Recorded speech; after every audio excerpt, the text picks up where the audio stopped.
É, galera, o Enem tá chegando, então bora dar aquele gás nos estudos. Sem perder tempo, roda a vinheta.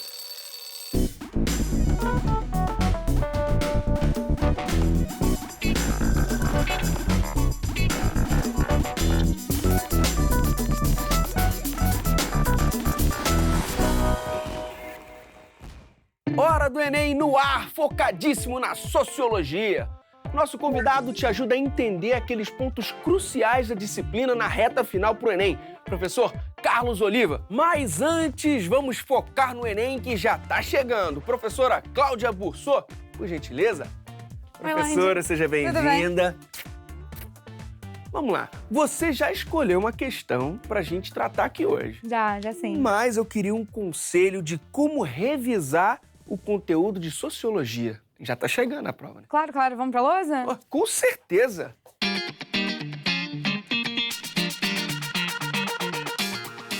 A gente vai organizar a revisão a partir desses 5 grandes tópicos. O surgimento da sociologia é sempre um tema que pode aparecer porque está relacionado às chamadas revoluções burguesas, a Revolução Francesa e a Revolução Industrial. Então tem um contexto ali de surgimento do que a gente conhece como a modernidade, a era do pensamento científico, então das grandes explicações científicas, dando lugar a uma nova fase do pensamento sobre a sociedade que culminam com a criação da sociologia. Os clássicos da sociologia, então Marx, Durkheim, Weber, conhecer os conceitos centrais, a maneira como eles analisam a sociedade, os métodos e o olhar principalmente desses autores para a questão do trabalho também é fundamental. O eixo de cultura já traz para a gente um outro leque de perspectivas interessantes para as questões do Enem. A Escola de Frankfurt, que aí dialoga com questões interdisciplinares de sociologia e filosofia, para trabalhar indústria cultural e cultura de massa. A questão da identidade cultural na pós-modernidade é um tema quente também, é um tema que pode aparecer. E aí, se o aluno quiser saber mais sobre isso, eu recomendo dar uma procurada num livro do Stuart Hall, que tem exatamente esse nome, Identidade Cultural na Pós-Modernidade. Ele pode ajudar a elucidar a maneira como a gente constrói essas identidades e dar um gás nessa temática. Para além disso, questões de etnocentrismo e relativismo, da definição de cultura para a antropologia. Na parte de democracia e cidadania, estudar o sistema democrático, os modelos de Estado dentro de um sistema democrático, a questão da cidadania e direitos, então aquela teoria do Marshall é legal de dar uma olhada também, direitos civis, políticos e sociais, a temática dos direitos humanos e movimentos sociais. Movimentos sociais têm sido uma temática recorrente do Enem, principalmente com os movimentos identitários, movimento negro, LGBT e feminista. E a questão da estratificação social, estudando modelos de estratificação, mobilidade social e desigualdade social. Bom, dentro desses eixos você escolheu a harmonia entre os poderes executivo, legislativo e judiciário. Por quê? Porque dentro dessa etapa aqui do eixo de democracia, estudar a maneira como se constrói o Estado e a relação do Estado com os seus cidadãos é fundamental e é um eixo temático que pode gerar não só questões, mas um tema de redação, por exemplo. Então bora ver uma questão, professora? Vamos sim. Tá na tela, questão 67 do Enem 2017, caderno azul, primeira aplicação. Por favor, professora. O enunciado diz: a grande maioria dos países ocidentais democráticos adotou o Tribunal Constitucional como mecanismo de controle dos demais poderes. A inclusão dos tribunais no cenário político implicou alterações no cálculo para a implementação de políticas públicas. O governo, além de negociar seu plano político com o parlamento, teve que se preocupar em não infringir a Constituição. Essa nova arquitetura institucional propiciou o desenvolvimento de um ambiente político que viabilizou a participação do judiciário nos processos decisórios. Ele fala de tribunais constitucionais. Pensando na lógica do Brasil, na formação do Estado brasileiro, quem exerce essa função, quem tem essa atribuição, embora não seja exatamente um tribunal constitucional, mas quem acumula essa atribuição é o STF, o Supremo Tribunal Federal. Então, quando ele fala aqui de que a inclusão dos tribunais no cenário político implicou alterações no cálculo para a implementação de políticas públicas, o enunciado está dizendo que o legislativo, que é quem cria as leis, passou a ter que se preocupar com uma anuência, uma autorização posterior do judiciário para decidir como eles iam implementar, como ia ser o texto de uma determinada lei. E aí, para fazer essa questão bem, o aluno tem que dominar a tripartição dos poderes. A ideia da separação dos 3 poderes e o que faz cada um. Então, acho que antes da gente ir para a resolução da questão, a gente relembra Opa, por favor. Pode ser? Tem como relembrar? Tem, claro que tem. Perfeito, perfeito. A gente pega nessa teoria do Montesquieu a divisão dos três poderes. A teoria dos três poderes tem como objetivo evitar a tirania, evitar o autoritarismo, distribuindo o poder dentro de um Estado que é uno, mas que vai ter um equilíbrio entre esses poderes. A ideia é que esses poderes possam regular um ao outro sem interferir um no fazer do outro, na atribuição do outro. Essa interferência só se dá em caso extremo ou quando um poder entende que o outro está abusando do seu poder ou interferindo de alguma maneira na lei, infringindo de alguma maneira a lei. Os três poderes são o executivo, o legislativo e o judiciário. O executivo tem atribuições administrativas. E aí quem compõe o executivo? Presidentes, governadores e governadoras, prefeitos e prefeitas. São os cargos administrativos, quem executa as leis. O legislativo é quem cria as leis. Então, são os parlamentares, a nossa Câmara dos Deputados, o Senado, os vereadores. A gente elege, geralmente, um grupo grande de legisladores que tendem a representar diferentes ideias para que exatamente haja uma discussão que represente as discussões que a gente tem aqui fora. As nossas divergências vão estar representadas lá para legislar, criar as leis. E o judiciário, que é quem regula e fiscaliza a aplicação das leis. Juízes, advogados, promotores. O objetivo é evitar autoritarismo, tirania, o absolutismo, que é o contexto em que Montesquieu escreve, quando ele, inspirado na teoria do Locke, quer sair dessa lógica do absolutismo e tirar a soberania de um indivíduo, de um lei, e aí deslocar essa soberania para a lei, e não para o indivíduo, para o soberano. A lei passa a ser soberana. E numa democracia como soberano é o povo, a maneira como a gente passa essa soberania para o Estado é através da lei, é o que garante que a soberania continue sendo do povo. Eu vi que você começou pelo texto, a estratégia boa é essa, né? Sim. Começa pelo texto, depois a gente vai pro enunciado ali, onde tem a perguntinha, onde tem o que a gente precisa encontrar nesse texto. Então, bora ver, professor, esse enunciado? Vamos ver. Antes de ir para a pergunta, eu queria só dar uma última dica. Claro. Nas questões de humanas, em geral, quando ela fala de um autor ou de um tema, de um conceito, às vezes é uma estratégia boa o aluno olhar para o texto da questão e tentar lembrar em tópicos rapidamente tudo que ele sabe sobre o tema. É muito rápido. Parece, quando eu falo tudo que ele sabe sobre o tema, parece que ele vai escrever uma redação em cada quase questão. isso, né? Não é isso. Por exemplo, ele está falando aqui de tribunal constitucional como mecanismo de controle dos demais poderes. 3 poderes, Montesquieu, beleza. Já é suficiente. Já se localizou. Exatamente. Você já se apropria desse conhecimento e você vai mais seguro para a questão. E aí o enunciado diz: o texto faz referência a uma importante mudança na dinâmica de funcionamento dos estados contemporâneos, que, no caso brasileiro, teve como consequência Então, a consequência dessa lógica de atuação do Tribunal Constitucional como mecanismo para regular o que o Poder Legislativo está fazendo, ou seja, o Legislativo cria leis, atua com relação à criação de leis ou retificação, correção, complementos de leis. O Tribunal vai verificar se essas propostas são constitucionais. Quando ele fala que, no caso brasileiro, teve como consequência, qual a consequência desse processo, dessa suposta interferência do Judiciário no Legislativo? As alternativas dizem: A, adoção de eleições para a alta magistratura, e aí não procede. Os cargos da alta magistratura, que são os juízes, desembargadores, eles não são eleitos, não há eleição, eles são indicados. São indicações, em geral, políticas e baseadas num notório saber construído por uma carreira comprovadamente dedicada à magistratura. Então, são juízes concursados, mas que vão ser indicados politicamente, e essa indicação depois pode ser confirmada pelo Senado. Na B, a diminuição das tensões entre os entes federativos. E o aluno pensa, vamos pensar no Brasil atual. Eu tenho o judiciário interferindo mais no legislativo, na política legislativa. Sim. Isso parece que vai causar mais ou menos tensão. As relações hoje entre judiciário e legislativo estão menos tensas? Não, estão mais tensas. Né? Sabemos que não. Então, a B a gente também elimina com facilidade. A C, suspensão do princípio geral dos freios e contrapesos. O princípio dos freios e contrapesos é exatamente o princípio de equilíbrio entre os 3 poderes. O freio e contrapeso é exatamente o princípio de que você mantém a autonomia de cada poder, você não interfere no poder do outro, na atribuição do outro, mas vocês estão ali se regulando. E aí, quando a gente pensa no Tribunal Constitucional, no STF, intervindo mais no Legislativo, eu suspendi esse freio? Não, pelo contrário. Na verdade, eu estou mantendo a atribuição. Se o Supremo Tribunal Federal entende que o Legislativo está, de alguma maneira, propondo uma lei que não atende à Constituição, que viola a Constituição, ele vai interferir. É um papel previsto. Exatamente. A D, judicialização das questões próprias da esfera legislativa. É a nossa resposta. De fato, a gente tem um processo que não é no Brasil, é mundial, de judicialização dos processos no legislativo. Cada vez mais decisões que são políticas ligadas ao poder legislativo estão sendo tomadas em âmbito judicial.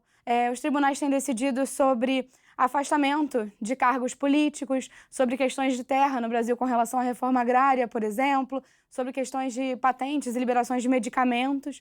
Então, eu tenho uma esfera de leis que está sendo cada vez mais judicializada. Isso dá um indício para a gente de uma crise institucional, de que aquela instituição ali do legislativo está em crise por algum motivo. Só para garantir, o aluno vai olhar, é claro. Letra E. Que é a profissionalização do quadro de funcionários da Justiça.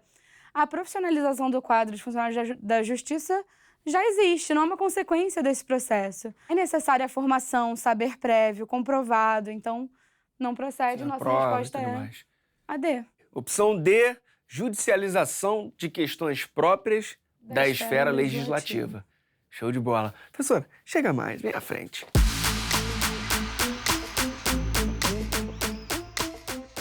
Esse assunto pode aparecer ligado a outros conteúdos? É possível que ele apareça numa questão interdisciplinar com filosofia, falando de Montesquieu e Locke. Então, falando dessa questão do texto do Montesquieu, do espírito das leis, que é onde ele fala dessa tripartição entre os poderes, está relacionado à teoria do Locke. O Locke já mencionava antes a ideia de separação dos poderes, também nessa concepção de evitar o absolutismo, de transicionar do absolutismo para um outro modelo, um modelo pautado na lei e não no líder, necessariamente. E o Montesquieu aprofunda essa visão, especificando como seria essa divisão dos três poderes, quais seriam as atribuições. Pode aparecer também numa possível questão que relacione conteúdo de atualidades, numa questão de interpretação da história atual do Brasil, digamos assim, para falar de algum fato da política recente que tenha essa questão da judicialização da política, que eu acho que é um tema também possível para redação. Olha aí.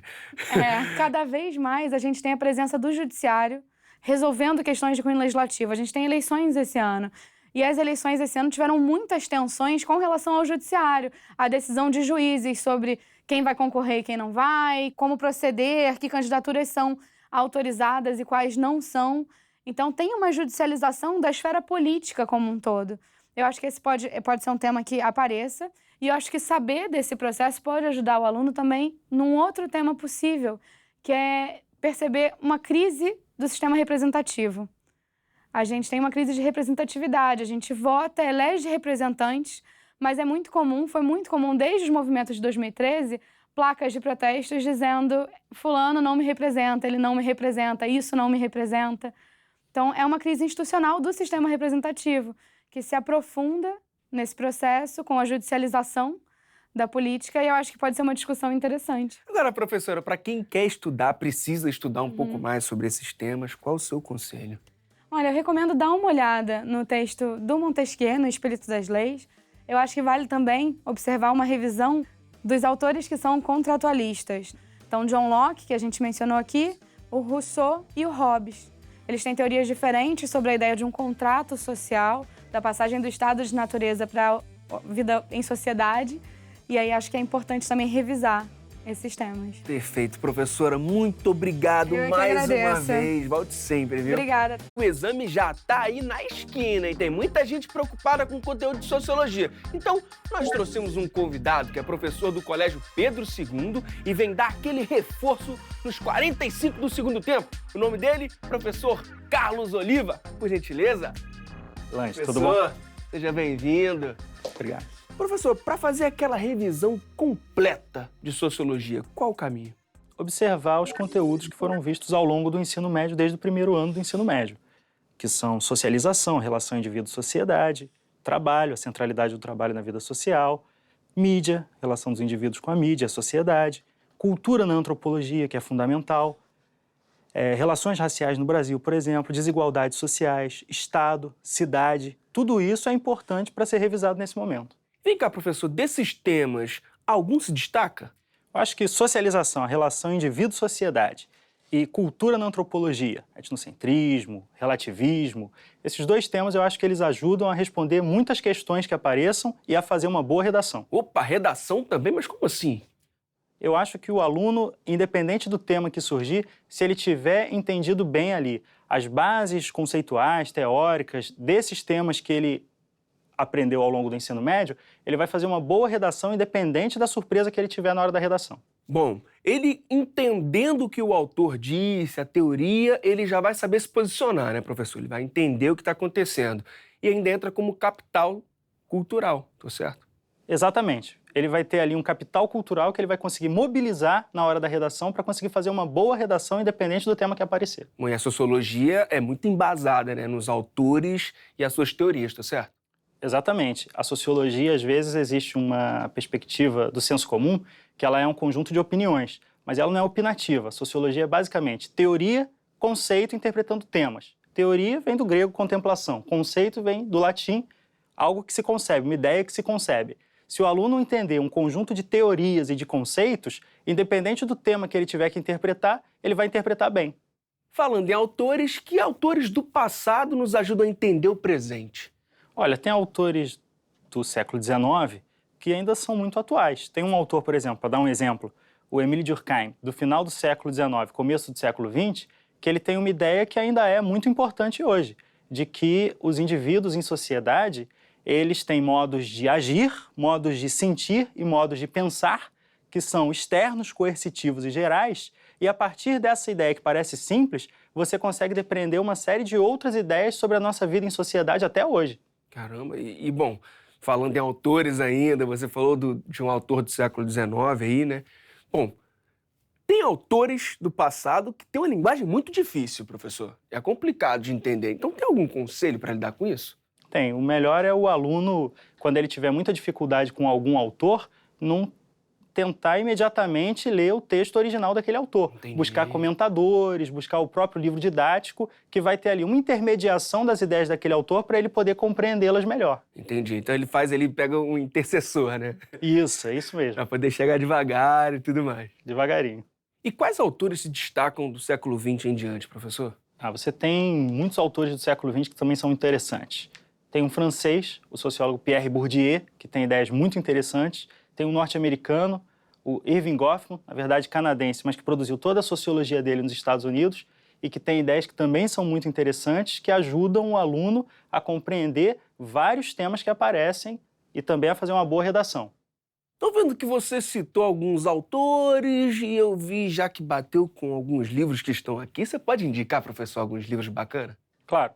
Eu acho que, basicamente, para o aluno que quer ter uma referência mais geral sobre conceitos da sociologia, um livro de conceitos-chave, como esse aqui do John Scott, Sociologia Conceito-Chave, ele vai ter ali acesso a diversos conceitos apresentados através de verbetes para ele poder estudar para a prova e para a redação. Se ele quiser se aprofundar um pouco mais, ele pode pegar, às vezes, por exemplo, uma entrevista do Pierre Bourdieu, que foi publicada pela EduErge, realizada pela professora Maria Andréa Loyola, ou ele pode pegar mesmo os clássicos. Pegar um livro de um sociólogo como Émile Durkheim, As Regras do Método Sociológico, que pode parecer, às vezes, uma leitura um pouco mais difícil, mas que ele vai poder ir ali devagarinho, no primeiro capítulo, entendendo algumas ideias desse autor, ou, para usar outro autor que a gente citou aqui, o Irving Goffman, um livro chamado Estigma. Ele também pode pegar ali o primeiro capítulo e ir entendendo devagarinho como é que esses autores produzem o conhecimento sociológico. Pelo visto é paciência, né? Sempre devagarinho. Sempre devagarinho, com paciência e com leitura. É imprescindível. Agora vem cá, professor. Paciência e muita leitura, reta final. Como lidar com isso? Com muita calma, muita tranquilidade. Leitura é sempre frase a frase, parágrafo a parágrafo, sem ansiedade. A gente nunca pode ver um livro e já querer saber o que tem ali. Tem que ler e ir fichando. Ele não precisa recorrer aos clássicos, ele pode recorrer àquilo que a gente disse antes, aos livros didáticos, aos comentadores. Ele pode recorrer a alguns verbetes que ele encontra na internet O importante é ele ir sempre fichando, sempre organizando o pensamento dele, pensando naquilo. Sociologia são autores, são teorias, são conceitos, e ir pegando as definições dos conceitos, as perspectivas teóricas e ir entendendo o que cada autor está dizendo para ele poder interpretar um conjunto mais amplo de temas.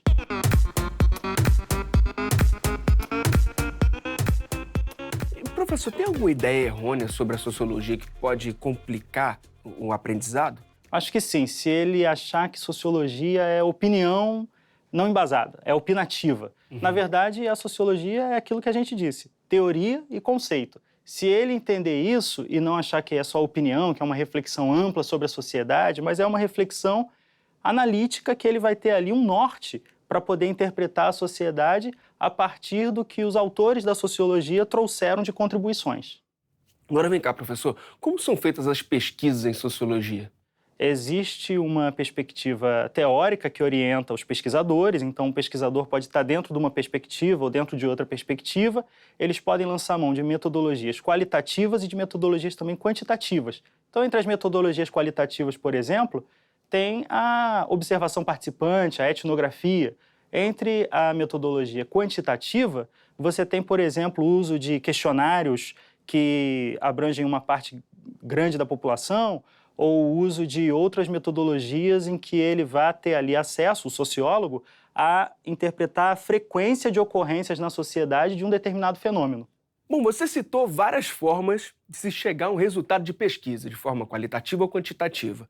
Mas você também citou perspectivas. Existem perspectivas sociológicas, estou certo? Existem. Dentro desse espectro amplo de metodologias que o sociólogo pode usar, qualitativas ou quantitativas, é importante que ele vai partir de uma perspectiva, de um olhar, de um ponto de vista. Ele pode ser um sociólogo bourdieusiano, e aí ele vai partir das ideias do Bourdieu. Ele pode ser um sociólogo goffmaniano, dentro da perspectiva do interacionismo simbólico, vai partir da perspectiva do Irving Goffman. Então, cada sociólogo lá do século XIX ou do século XX, quando produziu a sua obra, eles produziram com essa obra um modo de ver a sociedade que embasa o sociólogo do presente, que a partir desse ponto de vista analisa a sociedade nos dias de hoje. E não necessariamente tem um certo e um errado, né? Não necessariamente tem o certo e o errado, isso é importante, porque elas podem ser complementares ou até serem divergentes, mas são perspectivas sociológicas. Agora eu quero saber de você, professor. Quando você decidiu ser professor de sociologia? Então, eu tive sociologia no ensino médio, tive iniciação científica em sociologia no ensino médio, e aí eu fiquei muito interessado nas ideias da sociologia, das ciências sociais, fui cursar a graduação em ciências sociais, e aí depois eu gostei também do magistério, fui fazer uma especialização em ensino de sociologia e me tornei também professor de sociologia. Agora, professor, para quem que se interessou por sociologia, assim como você, e quer seguir carreira, quer ser um grande sociólogo, quer ser um professor de sociologia, qual o conselho, qual a dica? O campo profissional para o egresso do curso de Ciências Sociais é muitas vezes o magistério. Então tem a sociologia na educação básica e as ciências sociais também no ensino superior, após fazer o doutorado. Ele vai sair, vai fazer o mestrado, vai fazer o doutorado e vai poder ser aí um candidato às oportunidades que surgirem no ensino superior. Uma outra dica, professor, agora para quem tem dificuldade. E aí, o que faz? Ele recorre basicamente aos comentadores, aos livros didáticos, olha com muita calma, lê com muita calma, não fica ansioso. E eu acho que ele, dessa forma, mesmo com alguma dificuldade, buscando também o auxílio dos professores de sociologia, ele vai ter ali uma mediação para poder entender a sociologia e poder usar nos exames e, principalmente, absorver aquilo ali para usar na vida dele. Professor, além dos livros, onde mais o candidato, o estudante, pode encontrar mais debates sociológicos? Olha, por exemplo, a gente citou aqui um sociólogo importante, Bourdieu. Se ele tiver interesse nesse sociólogo, existe um filme, por exemplo, chamado Sociologia é um Esporte de Combate. Ele pode assistir e vai ver. É um sociólogo que morreu recentemente, morreu em 2002, então é um filme recente, de pouco antes dele morrer. Ele vai ver o Bourdieu falando das suas próprias ideias, vai ver um pouco do Bourdieu ali em cena, porque é um documentário. Bacana. E essa é uma forma dele, por exemplo, acessar diferentes pensadores que deixaram filmes com o seu pensamento. Ou se ele quiser, por exemplo, recorrer a uma ficção para poder refletir um pouco sobre uma das questões que a gente também tratou aqui hoje, que são os fatos sociais para Durkheim.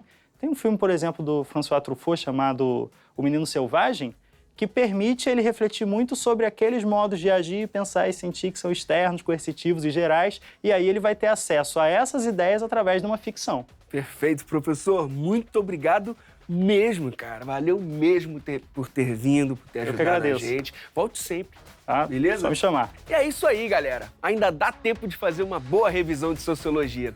Se liga nas dicas do professor Carlos e corre para o nosso canal que tem mais conteúdos incríveis para te ajudar nesse desafio. youtube.com/TV Escola. Ó, e é gratuito, feito especialmente para você. Até mais. Bloco 1, cena 1, take 1.